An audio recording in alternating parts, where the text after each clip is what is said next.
Here are your hosts, Hank Davis and Mello Betts.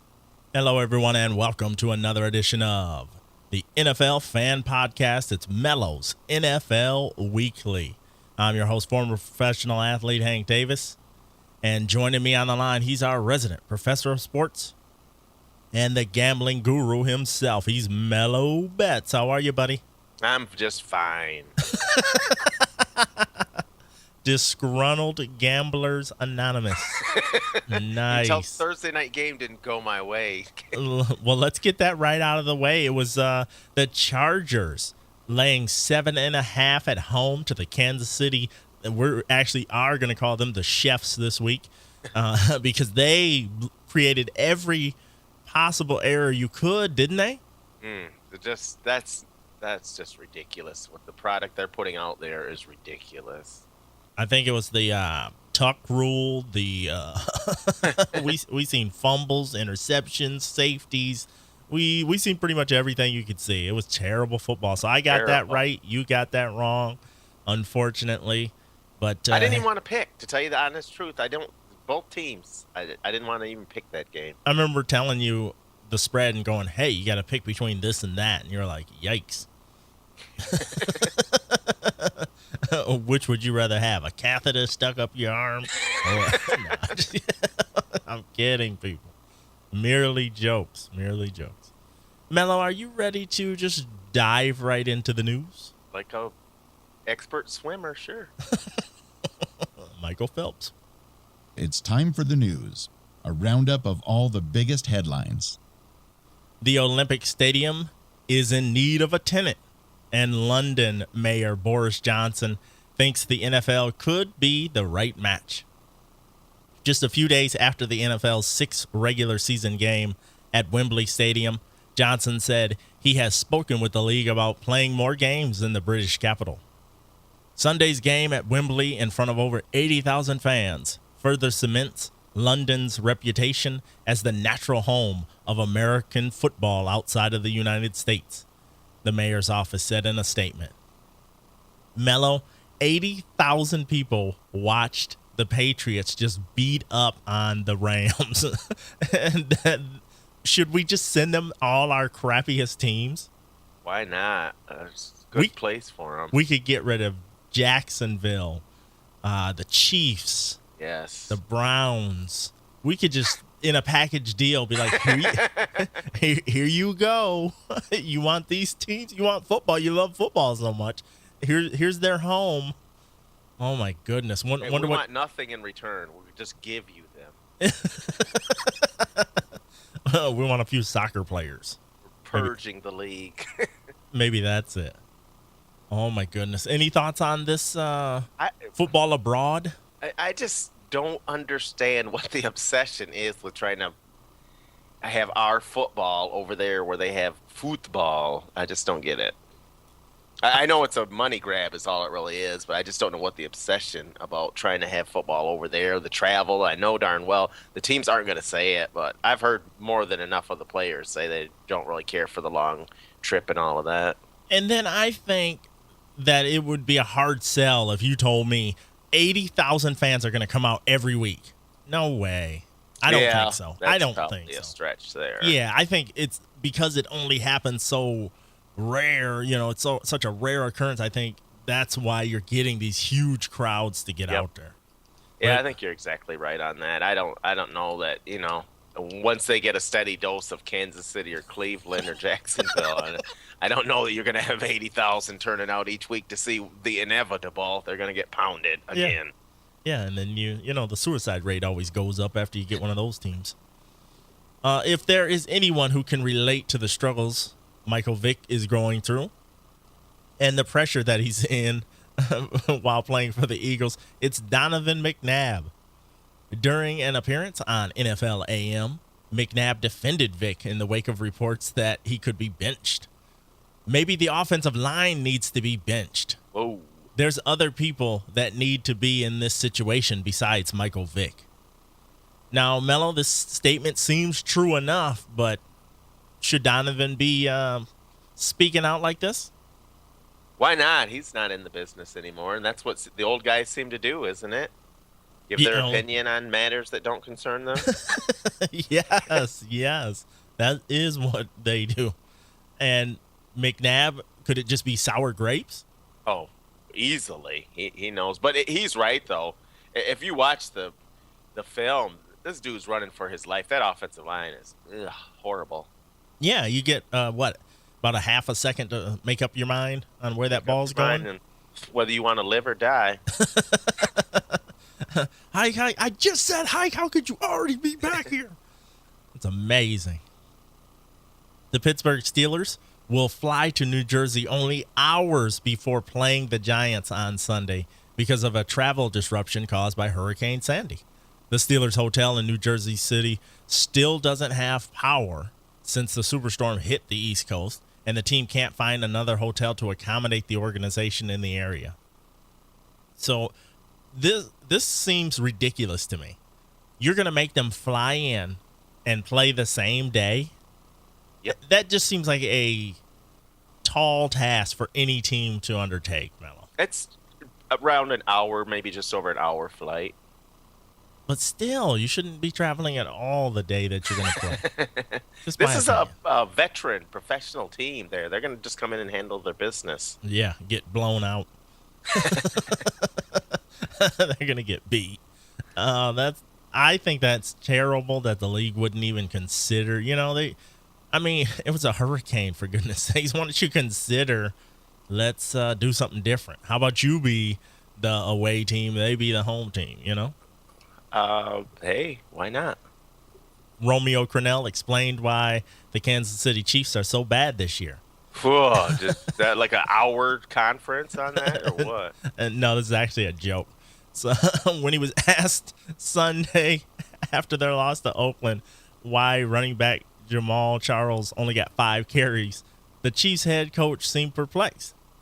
Now that I'm not exactly sure why, Crennel said. What on earth? Whose team are you coaching if you don't know, if you're not even sure who's getting? You didn't notice he only got 5 carries? That just slipped your mind, or caught up in the moment? Well, that's why I have an offensive coordinator. Wow. When do you expect the axe to start dropping on head coaches, Mello? What week? We're the halfway point, right? So if Norv had lost last night, that might have been the start of it right there. He just turned the heat up on Romeo. I'm saying it's coming soon here. Another 3-4 games of, if somebody's not showing signs of life, then we're going to have one of these coaches. We've already had a GM go down, so yeah, a coach has got to come soon here. Definitely. And I don't think you can say that until you are absolutely eliminated from playoff contention, I don't think that you can start firing people. Yeah, I guess that's right. But, some teams were eliminated the very first week of the season. Pre-season, they were like, no, you're not going to make it. New York Giants defensive end Justin Tuck believes the Pittsburgh Steelers offense benefits from some loose officiating. So now we have another guy claiming that their offensive line is getting away with stuff here, and they're holding all the time. Is this just to get the refs' attention? Is that what they're trying to do? I think that's what it is, but I'm just shocked that the defensive line for the Giants has this many statesmen on it. They're all great orators. And I'm like, don't your guys hold in practice and stuff? You know what I mean? You can't tell me they never hold. They're just great offensive linemen. This isn't about our guys, though, right? Exactly. But should the league start monitoring this stuff, or do you just think it's just a non-issue? I think that there's rules set in place. We've got these great officials to make sure that the rules are followed by everyone, and let's just go along with whatever they say. And if they're not calling holding, then obviously the holding isn't going on. Farmers Field is ready for construction. The only thing left now is the small detail of actually bringing an NFL team to Los Angeles. Minor detail that it is. So last month, the Los Angeles City Council unanimously approved plans to build Farmers Field, which is the proposed $1.5 billion downtown football stadium. Wow. On Thursday, the 30-day window for legal challenges to the project passed with no disputes. I'm kind of shocked because when we first started talking about this, and I believe we were talking about this back in season 5. Okay. Weren't we talking about this back in season 5? And this is season 7 now. And there were so many obstacles back then. And I'm wondering how much money, how much of that $1.5 billion it has been allocated to settle some of these grievances that are out there. You might be onto something there. If you got 1.5 in your piggy bank there, that could probably take out a few issues. You know? Yeah, I did have a lot of problems with it, but those $100 bills kind of cushion the blow. I'm okay now. Build away over my family land. No. When asked to respond to comparisons between he and Cam Newton, Redskins quarterback RG3, Robert Griffin III, said, "We do run similar schemes. There's a lot of similarities, but I'd rather be compared to Aaron Rodgers or a guy like that. Someone who's won a Super Bowl." You want to go out there and win, and that's our biggest goal. It's not about me versus Cam Newton. It's about us getting the win and getting to 4-5 going into the bye week.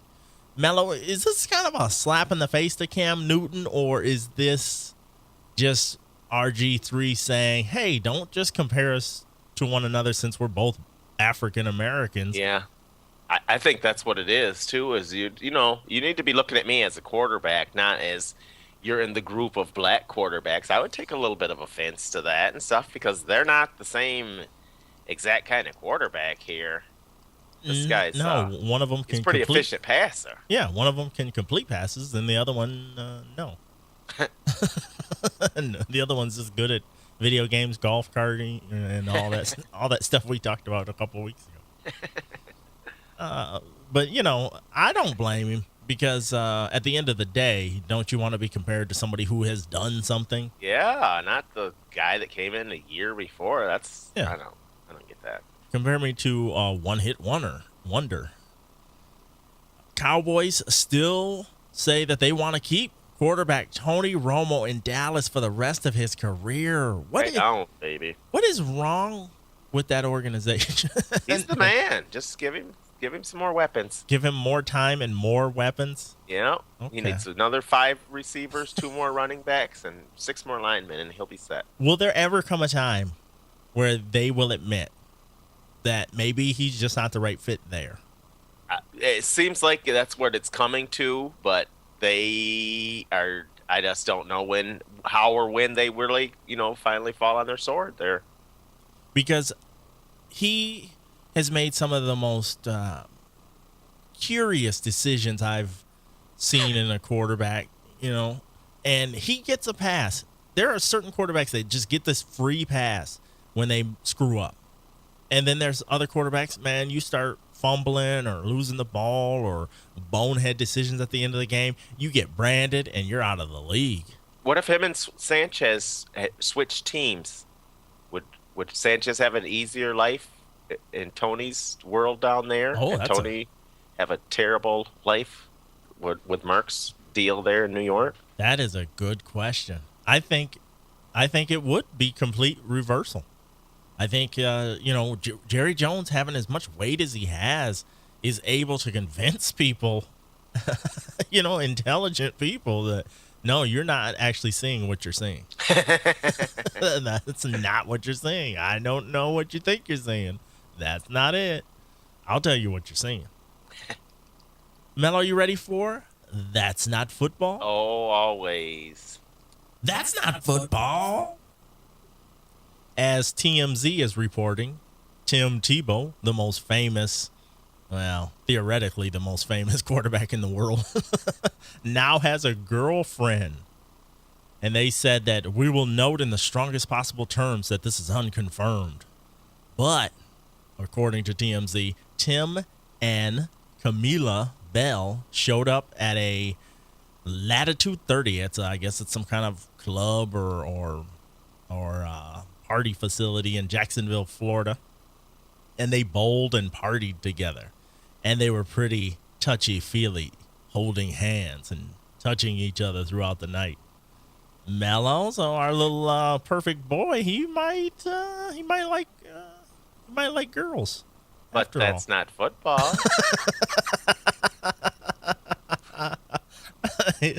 Maybe too much. Robert Griffin III decided not to hand out candy like every other house in America on Halloween. Children walked away from the Griffin residence with fresh new socks on Wednesday night. Mello? That's not football. Got these pumpkin socks in my bag. Nice. Oh, my word.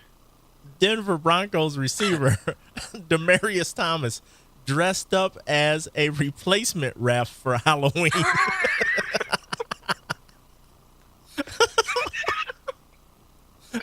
So he ditched the walking cane and the blind man glasses for a little sign hanging around his neck saying replacement official. Mello? Oh my gosh, that is not football. Oh man. And lastly, please let this end. And lastly, a college professor who shares the same name as Ravens tight end Dennis Pita said he has mistakenly been contacted instead of the football player quite a few times. The professor received an email from the team with a PDF filled with elaborate diagrams and exotic-sounding play names such as Gut Pass RT 505 and Queen LT Slot Slant Pass and Jack RT Nasty Zoom. Professor Pita is a huge Ravens fan, so he emailed the team to let them know about the mistake. Mello? That is not football. Wouldn't you want to vet an email address? Yeah. One would think. Wouldn't you want to just go, you know what? Maybe this, isn't the same guy. This ed.edu address. Maybe that's not our guy. Ridiculous. Oh, man. Every week, there's people that say something just totally stupid. And Mello and I tell them to shut up! Steve Spurrier may not have been a good fit for the NFL. However, the old ball coach says Nick Saban and powerhouse Alabama have what it takes to compete at the highest level. Alabama, gosh, they look like they could beat a couple of those NFL teams that I've watched on Sundays, Spurrier said. Mello, I hate when people compare college teams to pro teams. Do they not know the physicality difference? I really think that's just him taking another shot at Saban. Your team is so good. You better not lose to LSU or you better not lose a game because you guys are you guys could compete with the lower end pro team. So you have no business losing to a college team. I think that's what it was, some kind of backhanded jab. Wow. Saban. I didn't look at it like that. But nonetheless there, Steve. Shut up! Stick that in your visor. All right, and Ryan Tannenhill's, you better be sitting down for this, Mello. Oh, boy. Ryan Tannenhill's teammate, Dolphins center Mike Pouncey, said, I think he's the best rookie quarterback in the NFL right now. Whoa. And to that, get your glasses, Pouncey, and shut up! Is that one of the most ridiculous things you've ever heard? You want to give your guy confidence. I understand all that, but saying something that ridiculous, he is not falling for that. That's not going to give him confidence that you said something like that. Yeah. I'd be like, well, my teammates are great liars. Every week, Mello, NFL players, they get in little situations on and off the field. That's why we've created the rap sheet. Calling all cars. Be advised, we have NFL players on the loose.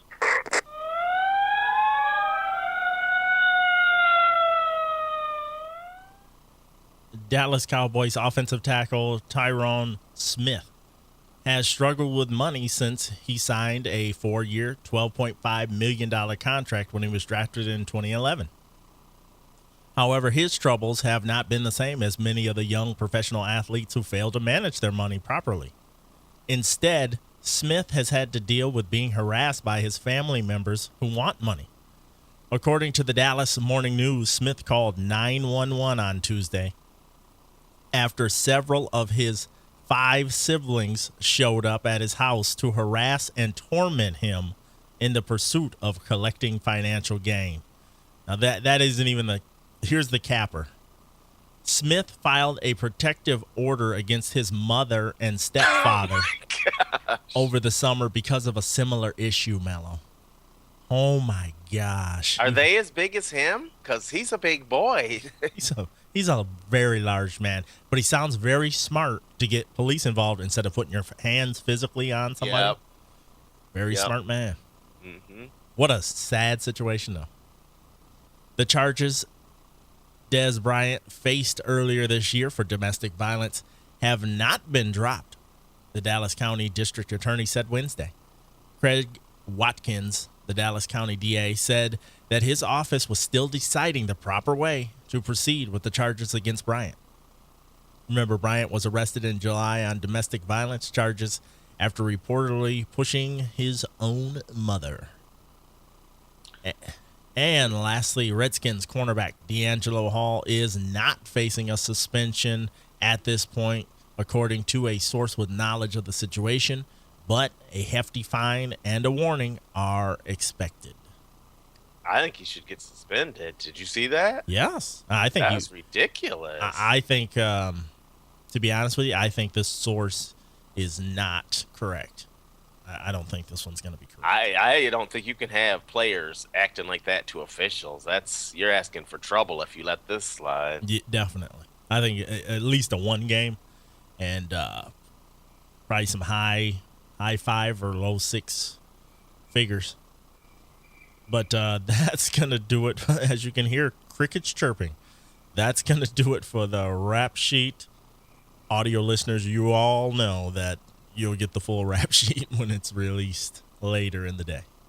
But for video watchers, you get the perk of hearing crickets chirping at the other end of the line and all the screw-ups we do. So that's fun. Mello, any stuff that you want to discuss or talk about before we make our picks against the spread? Do you have a handle on who the good teams are? Or do you these teams, do they show up, when they feel like it, or what's going on here? Do you remember when I said I liked parity in the league? Yeah. I don't like parity in the league. I need somebody to be a butt kicker, not a propped up butt kicker like I think the Falcons might be kind of propped up a little bit. Not like that. I'm be honest with you, it's kind of sad not having somebody that drops the hammer every week. Like the I'm not, I thought I had it with Houston, but then they took a couple weeks off. Yeah, and they took a nosedive, and then Green Bay, they kind of play when they really want to. Yeah, and that defense, you just never know what you're going to get there. No. They got so much, with the injury bug and all that stuff, man. These teams are getting ravaged, and it's like, man, from week to week, I feel like you just can't really trust anybody. All right, are you ready to pick them? I'm as ready as I'll ever be, really. Oh, no. It's time to pick 'em. Remember, picks are made for entertainment purposes only. All right. Woohoo. Let the magic begin. Oh, we already talked about Thursday's game, so let's get right into Sunday's games. Denver will lay 3.5 on the road as they visit Cincinnati. You know what? I'm going to take Denver. I think they're feeling it a little bit, and I think they're going to get this done. And I think they'll win by, way more than 3.5. Who are you taking, Mello? I'm taking Cincy at home to give them a run. This is AFC, so I think it's going to be a closer game than what most people think. 3.5 is just enough to get me to take Cincy. Awesome. At Green Bay, the Packers are going to lay 11 to the visiting Arizona Cardinals. Man, I want to take Green Bay so bad in this game, but that 11 is just too large for me. So I'm going to go ahead and I'm going to take Arizona getting the 11 and just hope and pray. Mello, who are you taking? Yeah, I tried to cover the 15.5 with Green Bay last week, and it just didn't happen. Arizona, I don't know where their offense comes from, but I know they can still play some defense. So 11's not that much, and Green Bay could just blow these guys out. But I'm gonna say that Arizona defense makes a little bit more of a game of this. And 11 points, that's too much to get beat by. So come on, guys, let's go. Come on. Miami is gonna lay 2.5 when they take the best rookie quarterback to Indianapolis. I think Andrew Luck's going to have something to say about that. Yeah, I'm taking the Colts. I think they are inspired and fired up, and I think they win this game outright. Who are you taking? I'm going to take Miami to cover in this one. They've got the best rookie quarterback. I'm sold. The Ravens are going to lay 3.5 on the road at Cleveland. My goodness, I don't know what to make of Cleveland, Mello. Are they going to be the team that holds everybody down and makes you win by a squeaker? Or are they going to give up the ghost? I can't do it. I'm taking Baltimore to cover that 3.5. Who are you taking?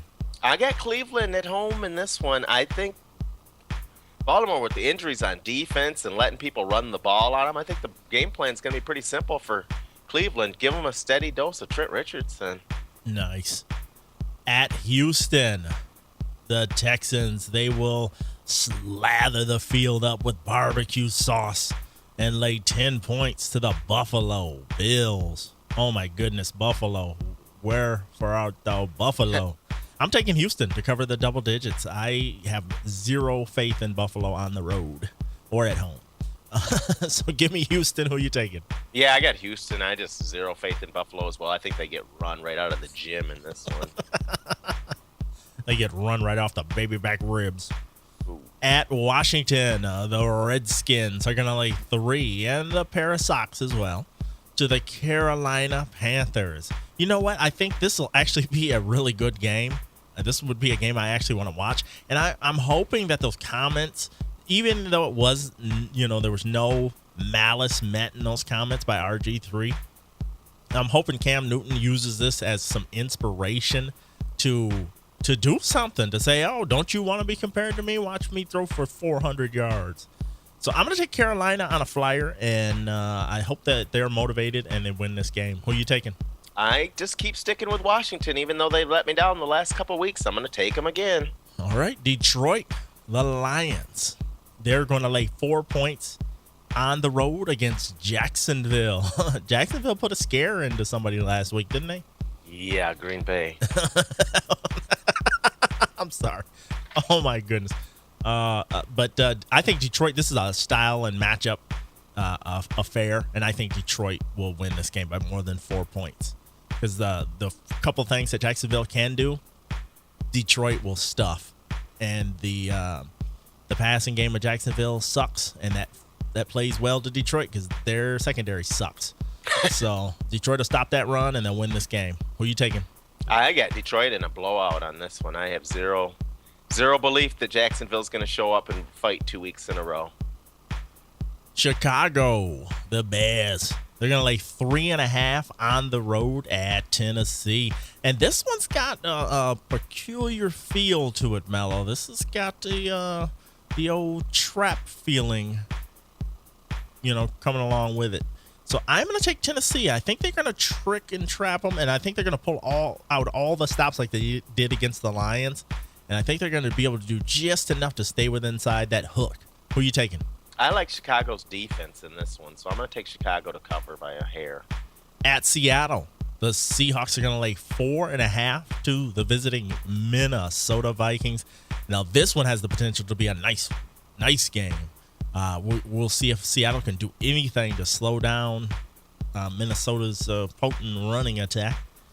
And I think I'm going to take Seattle laying that 4.5, and I think they actually get out of here with a touchdown victory. Who are you taking?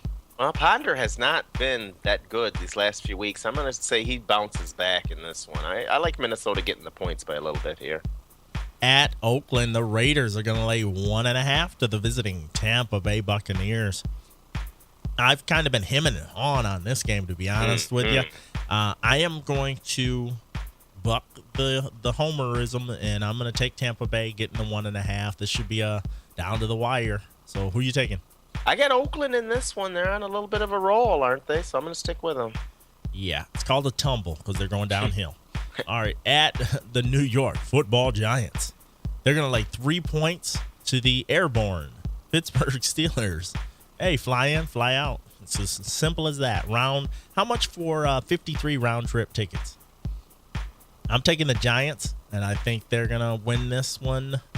I think they're just going to handle Pittsburgh. Who are you taking? Giants are a really good road team, but they're not a big light them up at home team. I like Pittsburgh on the road in this one. I'm taking Pittsburgh to win this one outright.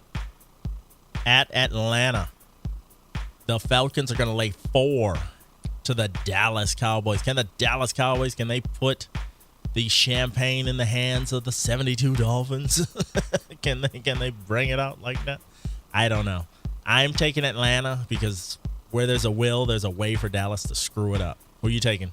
I got Dallas in this one because they can play with pretty much anybody. They just can't win it at the end. And the pressure of winning every game is going to start to get to Atlanta here. So it's going to be more of a struggle to win these games. It's going to be tough for them to cover. So I'm taking Dallas.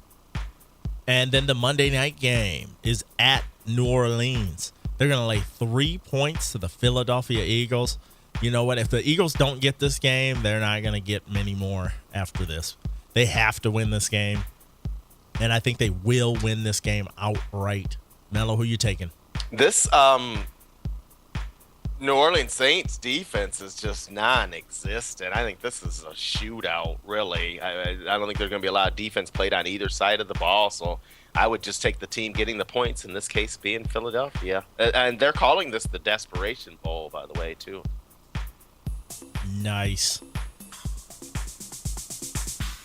Awesome, the Desperation Bowl. Mello, any numbers that we need to know about before this weekend commences? Again, home teams combined to go 4-10 last week. That trend just does not seem to be stopping. So now they're at 28, 46, and 3 on the year. That's really disparaging numbers right there. That's amazing. Yeah, with your road dog continuing to be that standout best bet. Home dogs are 22-19, so, pretty close there. The big spreads, 1-2 last week, 8-14-2 on the season. That's only 36%. So you're not going to make a living trying to cover the top 3 biggest scores or spreads on the board. That's not going to happen. That's not happened so far. And my best bets, I dropped down to 500. I actually have a better percentage taking all the games than I do my selected games, if you can believe that. So I'm going to get off the snide and start being more serious about my big 3 picks here and start getting that number where it needs to be. That's ridiculous. You're not going to wait till the last 5 minutes before kickoff and go throw out a 3-game parlay? Let me blah, blah, blah. There we go. Yes, you can tell that's what I've been doing this last week. Nice. I love it. At least we're honest, right? This is true. Anything else, Mello? That's all I got. Folks, that's going to do it for week 9 of season 7 of Mello's NFL Weekly, the NFL Fan Podcast. Be sure to subscribe in iTunes, on Stitcher Radio. I would say Zune Marketplace, but it looks like they're shutting down. And anywhere else fine podcasts are served. Before Mello Betts, I'm Hank Davis. Until next time, my friends, we're signing off.